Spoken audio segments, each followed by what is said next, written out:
¿Aló? ¿Se escucha? Bueno, voy a partir disculpándome por mi voz. Como pueden ver, está tomada por un virus, así que se va a escuchar más o menos nomás.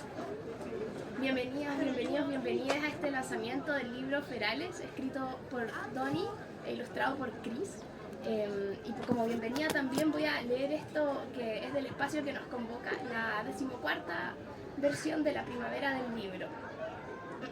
La 14ª Primavera del Libro es organizada por Editoriales de Chile y cuenta con el apoyo del Fondo del Libro y la Lectura, Convocatoria 2025 del Ministerio de las Culturas, las Artes y el Patrimonio, del Instituto Nacional de Deportes, de ProChile y de la Facultad de Comunicaciones y Letras de la Universidad Diego Portales. Agradecemos también a nuestros medios asociados, Radio Concierto, Radio Sach, El Ciudadano y La Rata. La feria, en la que participarán más de 236 editoriales independientes y universitarias, será desde el viernes 3 hasta el domingo 5 de octubre en el Parque Estadio Nacional, con entrada liberada. El horario es de 11 a 21 horas. Así que eso, muchas gracias y gracias también a la Primavera del Libro por este espacio. Como tengo la voz tan pésima, Sole, si pudieras tú como partir con tu presentación. ¿Puedo partir con mi presentación? ¿Sí? Hola, ¿se escucha? ¿Se escucha bien? ¿Se escucha detrás? Bueno, buenas tardes, muchas gracias por venir a este lanzamiento del libro Ferales de Donald y Chris. Nat me invitó a hacer la presentación de este libro, el lanzamiento, así que estoy profundamente agradecida de que me hayan invitado. Traje algo para leer, ¿sí está bien? Sí. Acerca de Ferales. Bueno, en 1974 un filósofo llamado Thomas Nagel escribió en una revista de filosofía un artículo llamado ¿Cómo es ser un murciélago? En ese artículo Nagel dice que no hay razones ni filogenéticas ni científicas para negar que un murciélago tenga una experiencia interior. Es decir, ya que nosotros los humanos, que somos animales, tenemos algo que podríamos llamar conciencia, o lo que a mí me gusta más, vivencia subjetiva, no hay evidencia lógica para decir que los murciélagos no podrían, al ser animales como nosotros, tener también una experiencia vivida. El autor, este filósofo, elige un murciélago porque si bien estos son relativamente cercanos a los humanos, tienen un rango de actividad y un sistema sensorial tan diferente a los primates que podrían considerarse una forma de vida realmente alienígena a nuestro propio sistema perceptual. Por ejemplo, un murciélago, la microquiróptera, percibe el mundo a través de sonidos o ecolocación, lo cual le permite hacer discriminaciones de distancia, tamaño, forma, movimiento y textura. Una forma de percibir que no se parece a nada de nosotros. Como primates podemos experimentar o imaginar. Estas grandes diversidades de fisonomía, percepción y hasta sistemas neurológicos parecieran crear problemas para que seres como nosotros nos imaginemos la experiencia que pueden tener otros seres vivos. Nagel concluye diciendo que si bien me puedo imaginar como humano qué es ser un murciélago, es imposible imaginar la forma subjetiva única de vivir que tiene un murciélago en particular. Sin embargo, usamos modelos animales para casi todo. Animales como nosotros, a los que usamos para experimentar y a quienes incluso nos comemos. Lo que sabemos sobre tolerancia al dolor y uso de analgésicos lo sabemos por experimentos en ratas. Lo que sabemos sobre percepción visual lo sabemos por otros primates, como los macacos. Somos lo suficientemente similares para que ellos mejoren nuestras vidas, pero no para otorgarles una vida interior profunda y rica. La imposibilidad de experimentar el mundo como lo haría un murciélago no es una distinción solo entre humanos y murciélagos. Entre los propios humanos es imposible acceder al carácter subjetivo de la experiencia, por ejemplo, de otra persona. Sin embargo, esto no nos impide reconocer que otras personas experimentan sus vidas de manera profunda y compleja. Entonces, si bien es imposible experimentar el mundo como exactamente lo haría otro ser vivo, deseamos poder vivir como otros seres vivos. Y lo deseamos tanto que hemos creado mecanismos para hacerlo, como la escritura especulativa.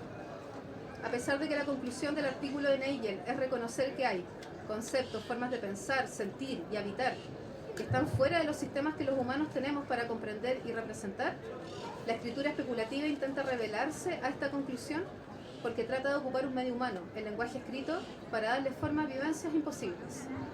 Y voy a leer un párrafo de esta vivencia imposible que está en el libro Ferales de Donald. Dice así: escarba centollita, filtra los sabores del agua, separa la sal de los nutrientes, decide en qué dirección nadar. Las corrientes cálidas son peligrosas, recuerda siempre nadar hacia el frío. No hay manera de que nos perdamos del gran banquete. Ellas saldrán de la costa y las criaturas las destrozarán, y sus pieles y huesos caerán desde arriba. Deliciosas pieles, exquisitos huesos, serán todos para nosotras. Veremos el espectáculo de carnes que caen aún tibias dejando una estela turbia. Los peces se abalanzarán antes, pero el mar es vasto y muchas caerán intactas. Hay que ser rápidas, porque el mar las borra demasiado pronto. Hay que luchar, pelear por un pedazo. No es fácil comer para mí. Para nosotras, las centollas, no somos como las jaivas, mucho menos como nuestras primas, las langostas. Nos confunden con esos cangrejos naranjas, pero lo que quiero decir es que es difícil comer restos, aun cuando sea en la abundancia. Por eso, preferimos irnos a otras costas para este momento. Yo quise hacer lo mismo. Me duele el esqueleto, como si mi carne hinchada quisiera escapar de esta armadura. Fue el último en eclosionar entre miles de huevos expulsados por la hembra origen. Desde allí vi cómo mis hermanos desaparecían bocado a bocado, hasta que en aquel entonces mis 8 patas, con más cerebro que yo, nos acorralaron entre una concha de ostra abandonada y flores de güiro. Me quedé allí y filtré agua día y noche. Llegó la colonia y tuve que buscar el festín prometido. Para ese entonces yo ya era grande y escuché que muchas de las mías huían del gran festín. Yo no entendí por qué. ¿Por qué huir de tanta comida? Me lancé a grandes saltos hacia mi destino, atravesé una corriente cálida, me sentí como una de esas sombras grandes que andan allá arriba y cuando llegué aquí me di cuenta de que nunca más podría volver. El mar se mete profundo en ti y solo te suelta cuando te revienta desde dentro. Cierre de la siguiente. Ferales habita en esta imposibilidad que la filosofía delimitó hace muchos años. Habita en aquello que la filosofía y la ciencia han llamado imposible de vivenciar. Y en cierto modo está bien. Ya es hora que el humano reconozca que nuestras formas de pensar, sentir y habitar no son únicas, ni las mejores, ni las más sofisticadas. O que no toda forma de conocer pasa por nuestro lenguaje o por nuestra cultura humana. Ya es hora, es cierto. Ferales no trata de nuestros compañeros animales como viven ahora en nuestra tierra, pero tampoco pretende hacerlo, porque su escritura nos ayuda a imaginar uno o muchos mundos en los cuales hay una interioridad y una cultura animal a la que sí podemos acceder. Es posible vivir como un joven lobo de mar rebelde y escéptico, o experimentar las ansiedades parentales de un ñandú. Lo que Doni hace de manera cuidadosa y sensible es crearnos una nueva subjetividad animal, a la que no podríamos acceder de otro modo. Creo que Ferales es una propuesta solidaria con lo animal, porque no niega al humano y sus supuestos en la escritura, pero lo tensiona y lo desafía. Es por eso que creo que Doni hace esta propuesta desde un lugar profundamente ético. Es un equilibrio delicado que no cae ni en el antropomorfismo ni en la fábula. Doni se encarga de dotarnos de sentidos para comprender el mundo que habitan sus personajes. Estos escuchan el aviso de las lengas, perciben el aroma penetrante de salivas que descienden por hocicos, costras de sal pegadas en narices, los personajes pierden las fuerzas, agonizan en medio de tufo o putrefacción, beben agua y sienten el sabor amargo del hierro y el dulce de las raíces. Hay belleza en las vidas ansiosas y frágiles que habitan las diferentes historias. Hay belleza también en sus ilustraciones, que demuestran o tratan de demostrar a través de simbolismo, pero también de fortaleza, aquello que los personajes viven. La necesidad de abrigo, compañía, calor, alimento y refugio. El recuerdo constante que varios de los protagonistas hacen de sus primeros días de vida, el nudo cálido en el cual estaban cuidados y a gusto. Sus honestos deseos de vivir y de perseverar. Aún más, la narrativa, al enmarcarse dentro de la fantasía animal, le otorga a sus personajes una cultura. Los protagonistas son supersticiosos, creen en dioses y demonios, realizan rituales y se organizan en castas o clanes, sin por eso pararse en 2 patas, usar ropa o hablar como humanos. Hay complejos sistemas mitológicos en estas historias que afloran en la narrativa para explicarse desastres, orígenes y creencias. Las tierras están vivas y se molestan con los habitantes. El océano desea y es engañoso. Los calafates son criaturas antiguas que nunca dejan que nadie se los coma sin un propósito. Una autora llamada Helen Hester habla acerca del concepto de xenosolidaridad. Lo xeno es lo extraño, lo foráneo, lo visitante, aquello que es diferente. La solidaridad es una orientación hacia el otro, una que reconoce la diferencia. Es un proceso horizontal, multidimensional y multidireccional, que requiere mutualidad. Es una invitación a construir en conjunto. Creo que Ferales, con sus ilustraciones y su texto, invita a pensar y a pensarnos en la humanimalidad, un término redundante, pero que trata de hacer evidente que esa brecha entre animales humanos e inhumanos puede ser objeto de imaginación. Ferales es para mí un ejemplo de escritura especulativa, respetuosa, hábil, dolorosa y personal.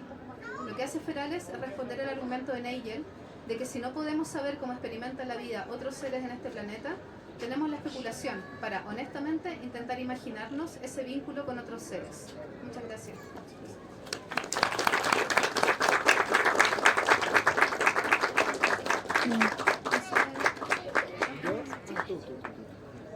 Ahora las preguntas. Creo que se escucha un poco mejor mi voz, pero durará poquito, así que aprovechemos. ¿Se escucha bien hasta el fondo? ¿Sí? ¿Hay la galería? Bacán.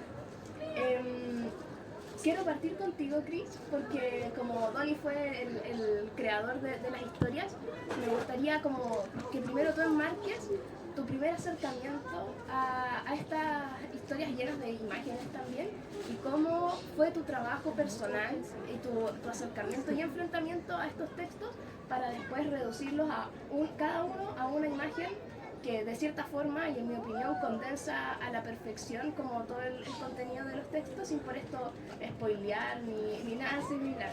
Claro. Gracias. Bueno, para mí fue bastante... ¿Así? ¿Se escucha ahí? Okay. Bueno, para mí fue bastante como complejo leer la historia e intentar condensarla, porque algunas, no todas, pero algunas eran más largas que otras y no tenía como idea a la primera pasada de qué debería meter y cómo meterlo. Tenía como la impresión de que tenía que llenar como la página entera así de cosas para que se entendiera todos los elementos de la historia, porque ocurren muchas veces en cada una. Y ocurren como ideas complejas en otras, pues. Tienes como religiones, como sectas, peleas, conflictos interiores, así, los animalitos, y eso es muy interesante. Pero de hecho a la primera leída no me gustaron varias, ¿verdad? Pero ya después, porque era como muy crudo para mí, me impactó así. Y ya la segunda, tercera leída quedé como wow, es como muy impresionante que la complejidad como psicológica que tienen como desde la perspectiva de esos animalitos. Y eso es muy hermoso que se le entregue eso. Así que lo que hice fue leerlos varias veces, agarrar elementos importantes o que representaran como algo en el viaje de los protagonistas y luego como meterlos todos como en esta cápsula, como en este huevito que sostiene como todos los elementos de la historia. Y lo que se me hizo interesante a mí fue que la figura de la cápsula sea otro elemento. Por ejemplo, uno tiene una forma de un cadáver de ballena, otro tiene una forma de un huevo rompiéndose, otro tiene forma de la tripa de una mara, cosas que son como elementos en la historia, o que son metáforas. Y esa es una forma como bacán de condensar en imagen como muchos conceptos. Y eso. Y Donnie, de nuevo mi voz es horrible. Bueno, así es la vida nomás. Quería preguntarte, bueno, todos estos cuentos están atravesados por el dolor.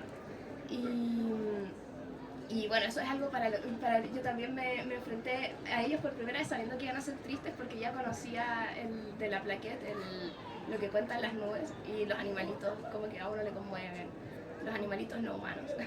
Entonces como que sabía que me iba a encontrar con ese dolor, pero no sabía la forma que iba a tomar.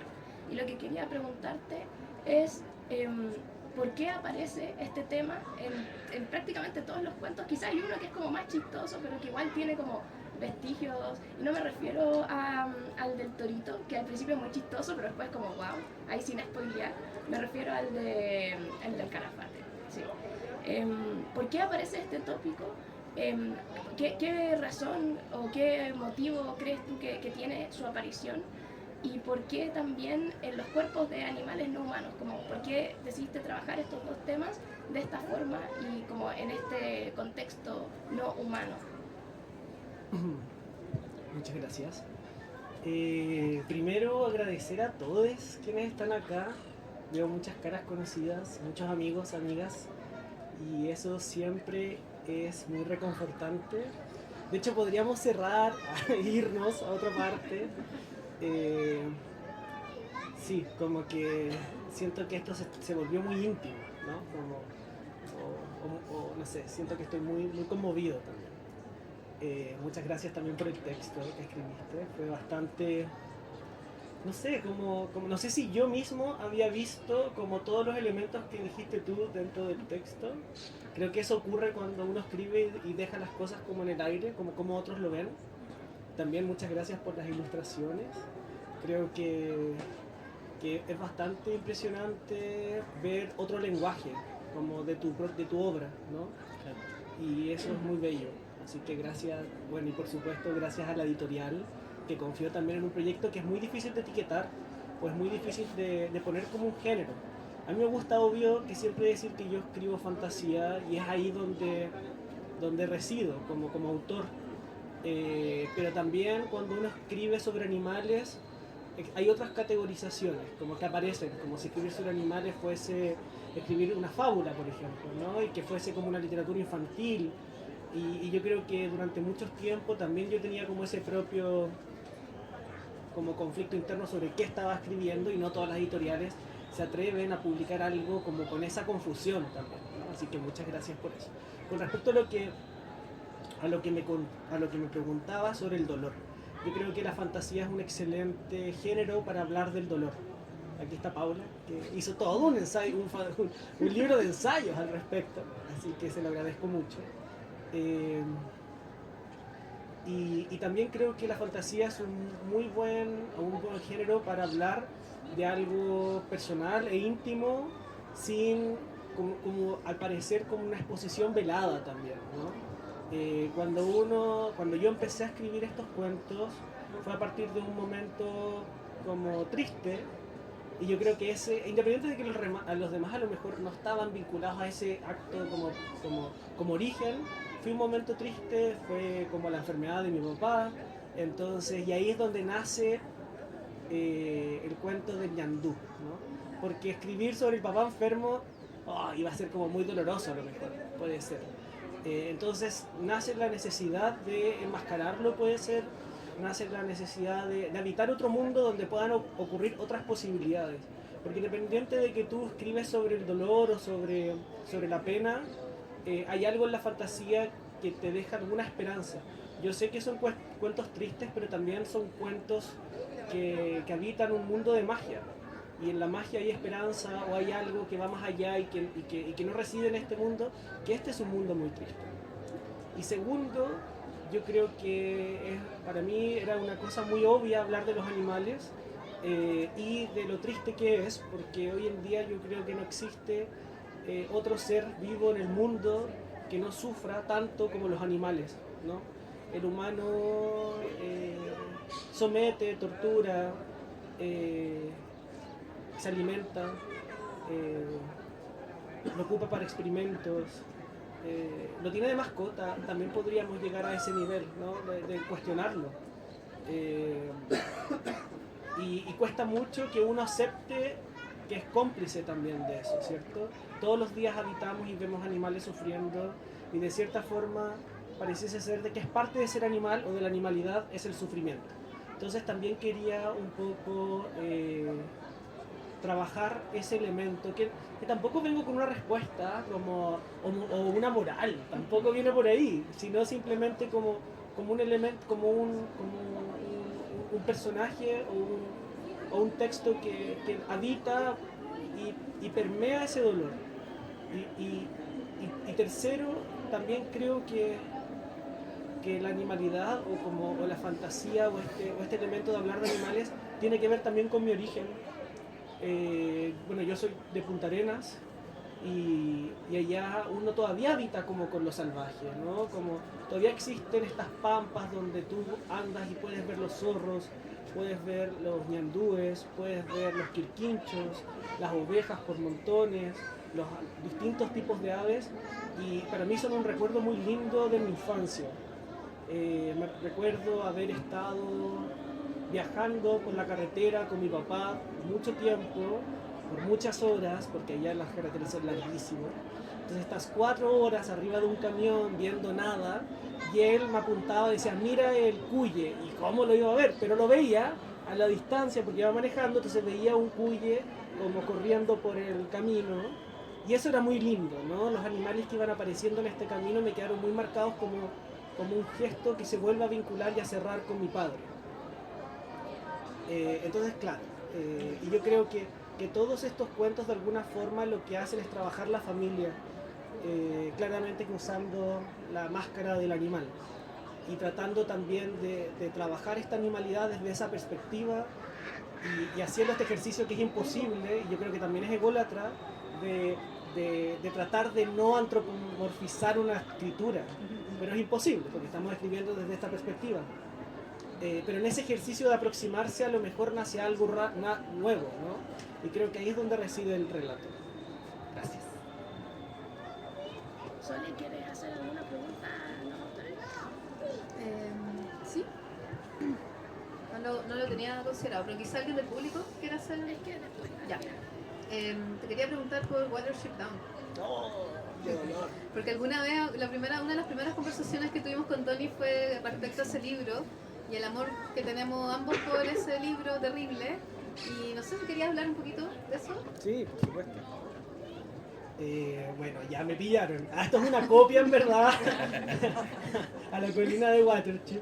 Es que, ¿qué onda ese libro? No sé si lo han leído, pero es buenísimo. Son unos conejos que se escapan de su madriguera porque uno tiene una visión que va a destruirse su madriguera y nadie le cree, como qué loco este conejo, además que es conejo débil, como nadie en verdad lo quiere, ¿no? Quinto. Y se llama quinto porque es el quinto de la manada, ¿no? Pero el Nefasto. quinto es que tienen tantos conejos que después del quinto dejan de contar. Ah, Entonces, chao. qué buen detalle. Es el quinto. Es el quinto, chao, sí.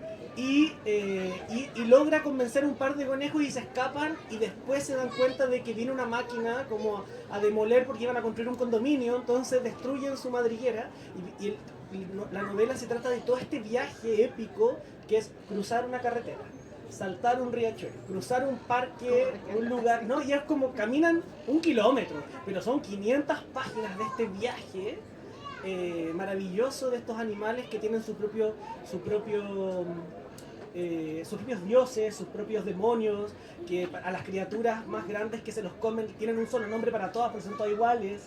Entonces eso es bien interesante. Entonces dentro de esa cultura o esa forma de ver como de forma épica, de cierta forma, algo tan cotidiano como son estas liebres que habitan en los patios de mucha gente afuera, yo pensé lo mismo como desde a lo mejor mi australidad, ¿no? Patagonia, sí. Desde mi Patagonia, como cómo habitan estas criaturas, cómo es este bosque, porque particularmente yo antes de enviar Ferales envié otra novela, que es una novela de un cordero. Y obviamente cuando uno empieza a escribir, la novela empezó a agigantarse y dije, no, sabes que esto es mucho para estrés de trabajarlo y de lanzarlo, así que probemos con estos cuentos a ver si funciona. Pero el mundo de los animales y su épica es algo que me encanta. De hecho, después vienen los libros, o sea, los cuentos de la selva, de Quiroga, el libro de la selva, de Kipling, ¿qué más? Moby Dick también, Colmillo Blanco. Y ahí podemos ver que hay todo una cultura de escribir de animales. Hay una charla que hace Ursula K. Le Guin, en donde ella habla sobre escribir sobre animales, que se llama como codo a codo, pero en inglés tiene otro nombre, chick and algo, que es la misma frase. Y ella lo que propone es que hace muchos miles de años, escribir sobre animales era algo muy común, porque los animales estaban ahí, ¿cierto? Junto contigo, entonces podían ser personajes principales dentro de tus historias, porque la diferencia entre un humano y un animal era muy poca, entonces estas historias que se contaban alrededor del fuego siempre consideraban un animal, habían dioses animales, etc. Después, antes de la Revolución Industrial, existía también el animal dentro de la obra, y ahí aparecen los cuentos infantiles, donde está el lobo, donde está el caballo amigo, pero todavía estaba dentro de la historia. Pero después pasa que la construcción de las grandes ciudades y la construcción como con la revolución industrial, el animal se desplaza, ¿no? Y solamente, ¿qué es lo que nos queda? La mascota. Entonces, nuestra relación con lo animal se vuelve como algo demasiado poco creíble, porque no tenemos una relación inmediata con lo animal. Entonces se vuelve una literatura de segunda categoría, porque se vuelve una literatura infantil también.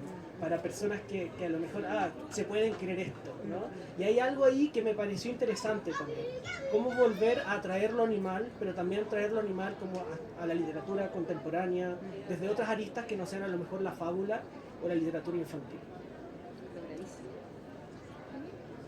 ¿El público? Sí. No, la última pregunta, como que estamos en los referentes, preguntarte a ti, Cris, ¿cuáles fueron tus referentes como gráficos principalmente? Porque veo que comparten igual algunas lecturas o como referentes de la cultura popular, traumas de la infancia igual, porque, o sea, ahí como todo eso era como, ay no, me acordé de todo mi sufrimiento infantil leyendo cosas de animales. Sí. Pero bueno, como ¿en qué te inspiraste para la gráfica de este libro?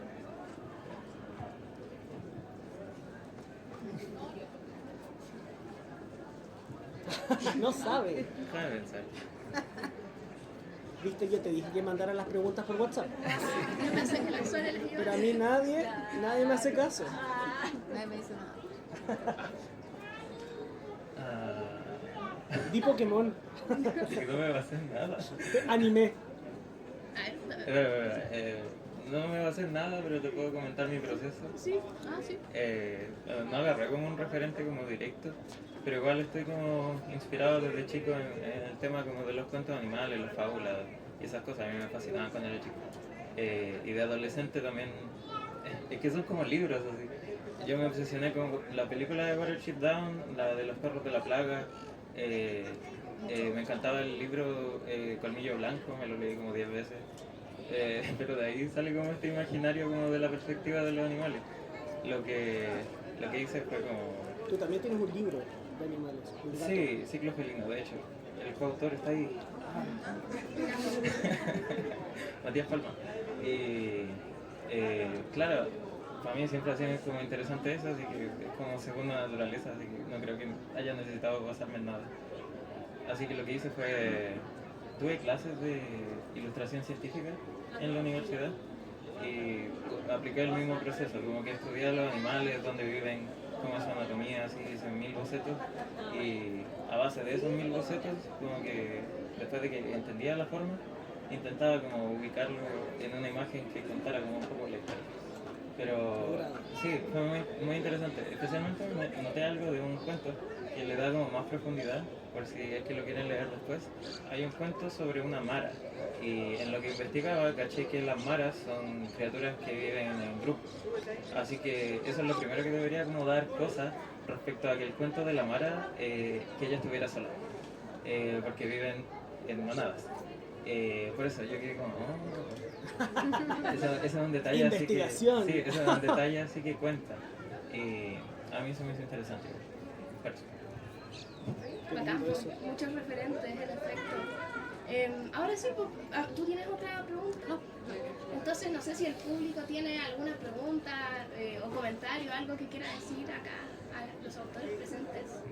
¿Quién es el autor del libro? La colina de Sí. Watership, Adam Smith, no, Ya tenemos la cita para decir. Adam. Ah, sí, pues está acá. somos los peores. Richard Adams. Richard Adams. Richard Adams.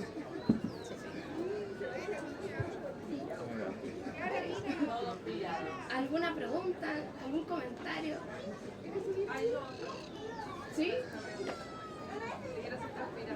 Si quieres puedes acercarte al... No, ¿cómo llegaste a los animales? ¿Cómo llegaste a desarrollar la historia? ¿Primero llegaste al animal o primero se cambió? ¿Qué encontraste en los animales que podían llevarte a contar algo sobre eso? Oh, qué difícil. O sea, es que yo creo que tiene que ver con lo que... Gracias, Dana, por tu pregunta.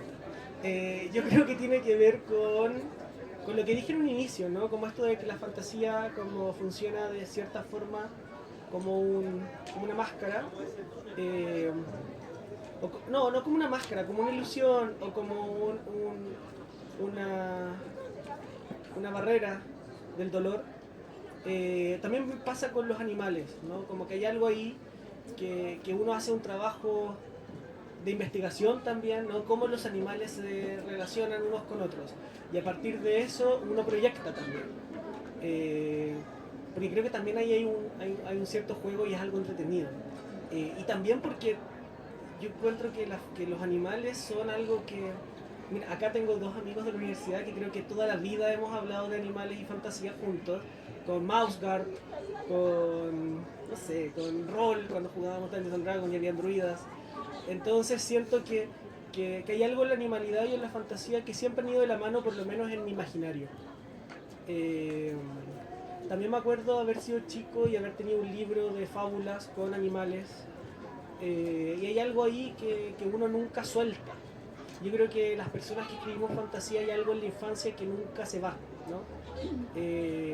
Por algo es un género que se resiste a irse también, ¿no? Como ahí hay algo, hay una resistencia dentro de ese género que siento que siempre pensar que pronto, o sea que yo creo que también estamos un poco locos porque creemos que constantemente los que les gusta la fantasía es esa esperanza de que que esta realidad se quiebre, ¿no? Y en quebrarse en esa realidad aparezca cierta magia. Y con magia podemos decir ilusión, podemos decir esperanza, podemos decir felicidad y muchas otras cosas que a lo mejor son elementos que se nos han... yo no voy a decir como que mi vida es triste para nada, todo lo contrario. Miren acá, hay mucha gente bacán que está acá conmigo, pero sí creo que dentro de uno reside cierta tristeza o cierta como oscuridad también. Y creo que la fantasía es un antídoto también para ese tipo de oscuridad. Y los animales, no eso, y los animales son un súper buen recurso para llevar a la fantasía. Fernando. ¿Hubo algún animal o cuento que no quedara en la nómina? Como, me hubiera encantado hablar de tal animal, pero en verdad no tuve tiempo, no logré como armar algo choro. Tengo dos cuentos que no quedaron, pero no quedaron porque yo no fui capaz de cerrarlos. Uno era de una pareja de pingüinos que criaban una piedra. Y un pingüino se iba como a comer. ¿Cachai que los pingüinos se van a comer? Y entonces yo lo tenía que esperar como un mes, o no sé, mucho tiempo. Y él sentía en el aire el olor del pingüino y solamente sentía que se iba y nunca volvía. Entonces como el cuento se trataba de esa pena, ¿no? Como dije, no, esto es muy duro, no va a entrar al texto, como que, y sentir como empollar una piedra. Entonces era como el dolor de empollar una piedra más el dolor de alguien que se va. Entonces era mucho dolor todo el tiempo y era un texto que no funcionó. Y el otro era sobre un guanaco. Y el guanaco, no es que los guanacos son un macho y muchas hembras. Y el guanaco... y había una guanaca bebé, o sea, niña, y ella como que rememoraba a su madre que se había ido de ese rebaño. Y él ya nunca entendió por qué se había ido, y el padre es súper déspota. Entonces jugaba un poco con esa imagen del padre, de la madre que se va, que eso también encuentro muy interesante ese juego, y ella que se tiene que quedar como en este lugar súper complejo. Entonces comprenderás que eran puros cuentos lindos, ¿no? Para leérselo a los niños. Estarían buenos para un segundo veranos. Puede ser. Muy bacanes. Sí, me gustaron. ¿Alguien más que quiera decir, preguntar algo? Donny, ¿quieres decir, preguntar algo? No, estoy feliz que estén todos y lean el libro, que es lo más importante. Es lo importante. Eso que mencionaste de lo de empollar un huevo es un elemento que acabó en uno de los cuentos. Sí. Por si lo quieren leer. Sí. Bueno, entonces si nadie más tiene algo que decir, Hay sí. una pregunta. Por favor. Quisiera saber cómo fue el proceso de investigación de estos animales para hacer como llegar a esta metáfora o a esta analogía dentro del texto. Y si también, por ejemplo, no sé si están todos en un contexto o en un territorio del sur extremo austral de Chile, también no sé si existe la posibilidad de escribir desde otros territorios que sean lo que me pasa con ese territorio que lo encuentro como en sí mágico. y creo que en el territorio de Chile existen muchos parecidos, pero que tienen como otras ideas también de magia, por ejemplo, no sé, el desierto, la isla de Pascua, e incluso, no sé, ciudades muy atiborradas como Santiago también tienen como esas cosas de magia o de poder encontrar la luz. Entonces son como dos preguntas, como la primera, la de ¿Los animales? la energía, o como si fue la investigación, y lo otro si existe como ideas de tener otros territorios, otros contactos. Con respecto a la investigación, igual me crié ahí. Entonces cuando uno vive y tienes muchas experiencias y memorias y recuerdos en un ambiente, o sea, en un hábitat, ¿no? En un paisaje que se te viene encima, ¿no? Como yo habité mucho el campo de Magallanes. Entonces en el campo de Magallanes todavía existen animales, como en su salvajidad, ¿no? Como que no, los ñandús saltan los alambrados, ¿cachai? Como saltan de un campo a otro, los guanacos también, los quirquinchos todavía andan por los arbustos, las bandurrias, los caiquenes, ¿no? Que todavía existen, que son gansos salvajes. Y para mí era normal los flamencos. Me acuerdo de haber sido chico y mi papá retándome porque yo iba corriendo a asustar a los flamencos, porque decían que si tú los asustas no vuelven a esa laguna. Entonces yo estaba obsesionado para ver si eso era verdad. Y yo corría, los asustaba y claramente no volvían en todo el año, ¿no? Entonces era muy doloroso para mi papá, pero bueno, también era divertido, como tener esa relación con lo animal. Y también vuelvo con como esta sensación de que lo animal de cierta forma también es un acto de resistencia, como en este territorio hoy en día, pensando en que cada vez existen menos espacios donde los animales pueden habitar como de forma natural, ¿no? Entonces tenía como esa intención de hablar de ellos desde esa memoria primero, y por supuesto me pasaba a mí que yo tenía otros nombres para ciertos animales. Jamás le dije Mara a la liebre, pero no era una liebre, pero siempre en Punta Arenas se dice liebre. Ah, perdón, hay tiempo. Ya. Y yo decía como, ay, qué linda tu muñeca. No. Entonces, claro, como que tuve que hacer una investigación por Wikipedia, ¿cachai? Básica. Y con respecto a la magia, sí, yo creo que de otros territorios también lo tienen. No sé si yo me siento convocado a escribir sobre otros territorios que no sea la Patagonia. Eso. Porque es como hablar, no sé, porque voy a hablar de la isla de Pascua. Como que hable un pascuense, creo, ¿no? Como, o un santiaguino que hable de acá. Eso me pasa a mí más o menos. Gracias. Muchas gracias. Eso sería todo. Ya nos quedamos sin tiempo, excepto para vender, porque siempre hay tiempo para vender, así que pueden hacer una fila. Si quieren comprar el libro, acá están los autores que lo van a firmar. ¿Qué hora es? Y eso, muchas gracias. Ah, yo quiero sacar una foto.